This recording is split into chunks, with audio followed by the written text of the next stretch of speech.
Last వీడియోలో చెప్పాను కదా, అమ్మ వాళ్ళ ఇంటి వెనక కూడా కొన్ని చెట్లు ఉన్నాయి, వాటిని నెక్స్ట్ వీడియోలో చూపిస్తానని. ఈ వీడియోలో చూపిస్తాను రండి. ఇదైతే మల్లె చెట్టు, అల్లుడు మల్లె, డాబా పై వరకు అల్లుకుంది. సమ్మర్ వచ్చిందంటే బోల్డ్ అంత మొగ్గు వేస్తుందండి. ఇళ్ళ పక్కన వాళ్ళు పిల్లలకి పూల జడ వేయడానికి కూడా కోసుకు వెళ్తారనమాట. ఆ తర్వాత ఇది జామ చెట్టు, దీనికి ఒక 3 years ఏజ్ ఉంటుందేమోనండి. చెట్టు నిండా పిందే అనమాట. నేనైతే టేస్ట్ చూడలేదు, కానీ కాయ చాలా స్వీట్గా బాగుంటుంది అని చెప్తారు. ఇవి పెద్ద అయ్యే టైంకి నేను ఇక్కడ ఉండను అనమాట, అందుకే నేను టేస్ట్ చూడలేదు అని చెప్తున్నాను.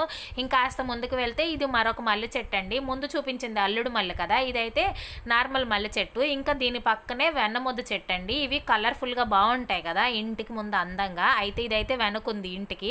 అలాగే కాస్త ముందుకు వెళ్ళాము అంటే మునగాకు చెట్టు, నా ఫేవరెట్ అండి. దీన్ని చూసిన వెంటనే జ్యూస్ వేసుకుందాం అనిపిస్తుంది. దీనికి ఒక 2 మునక్కాయలు కూడా ఉన్నాయి, చాలా పొడవుగా.